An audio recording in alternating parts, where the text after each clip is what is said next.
There's something different about a sea day. On port days, your mind is focused outward, on the destination, on the timing, on how best to enjoy the place you've arrived in. But on a sea day, your focus shifts inward. It becomes less about where you're going and more about how you move through the ship, how you settle into its rhythm, how you let the day unfold at your own pace. On a sea day, the ship wakes up slowly. The ship itself is the same.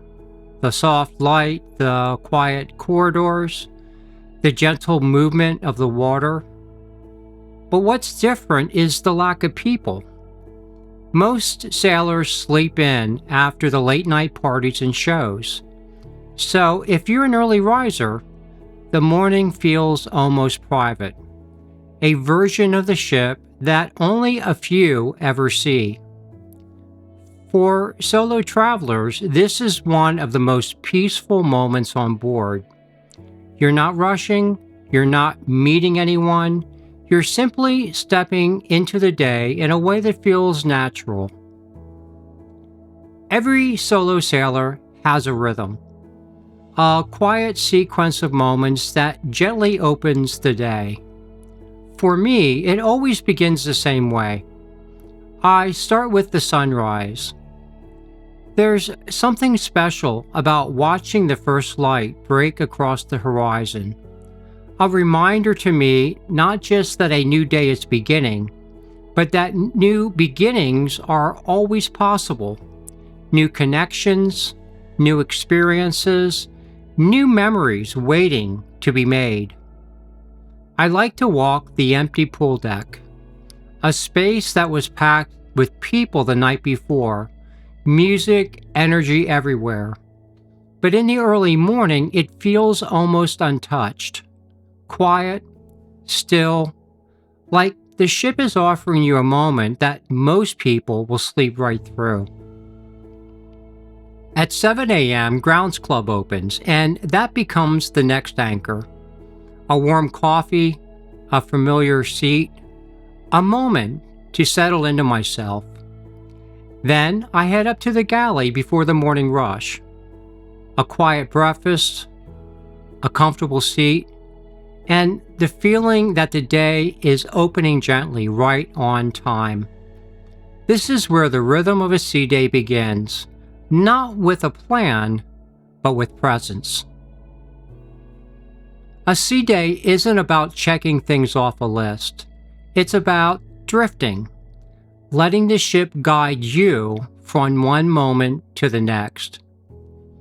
You walk the corridors. You pause at a window. You sit for a while in the roundabout's open space, watching the gentle flow of people passing by, letting the ship move around you without needing anything from you. Or you wander out to the dock just to feel the breeze. There's no pressure, no expectation, just movement. Virgin Voyages is full of spaces that feel made for solo travelers. The roundabout, the outer decks, the dockhouse, the seating tucked along the corridors.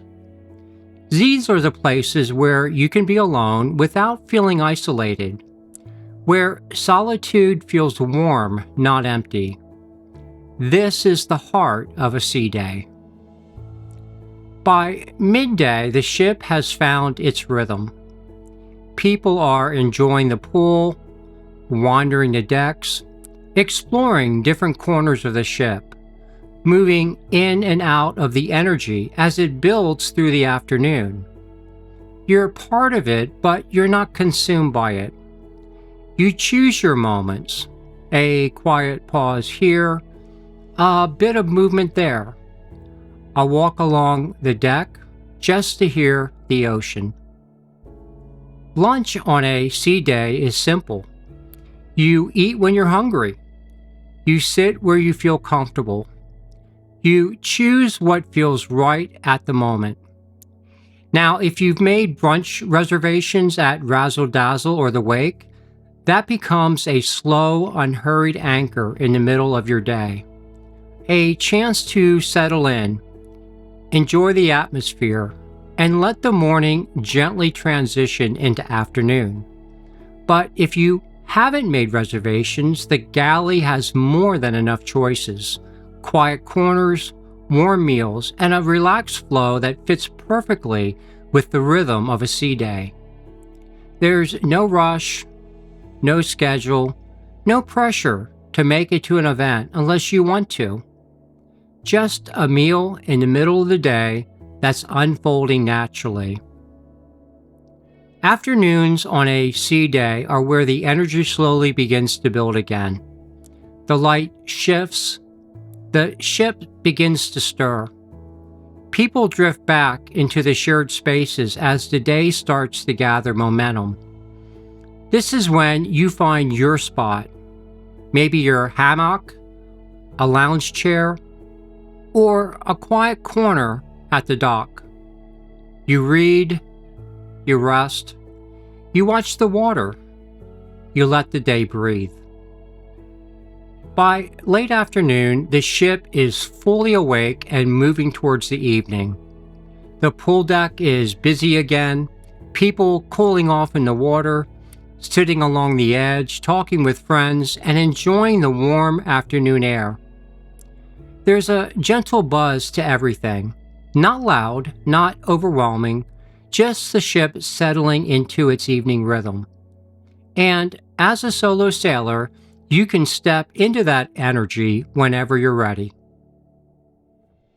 Evenings on Virgin Voyages have a rhythm all of their own. This is when most of the ship's shows come alive. The comedy sets, the Virgin Voyages only performances, the moments you can't see anywhere else. For me, evenings are a time to settle in and to enjoy it all. I'll watch one of the Virgin Voyages only shows. They're energetic, creative, and genuinely impressive. The kind of entertainment that stays with you long after the night ends. Then I'll drift back to the roundabout to listen to some live music that fills that space, letting the night slow down in a warm, relaxed way that only Virgin Voyages can create. It's the perfect way to end a sea day. Not rushing, not trying to do everything, just letting the night unfold one moment at a time. A sea day on Virgin Voyages isn't about filling your time. It's about finding your rhythm, the pace that feels true to you. When you're traveling solo, that rhythm becomes even more meaningful. You're not following someone else's schedule. You're not trying to keep up. You're simply moving in a way that feels right to you. And that's the beauty of a sea day. It gives you space to be yourself.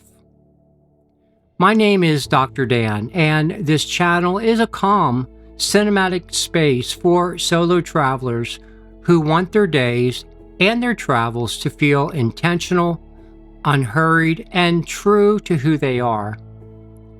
If you're learning to move at your own pace again, you're welcome to subscribe and join me for the journeys ahead. You are always welcome here.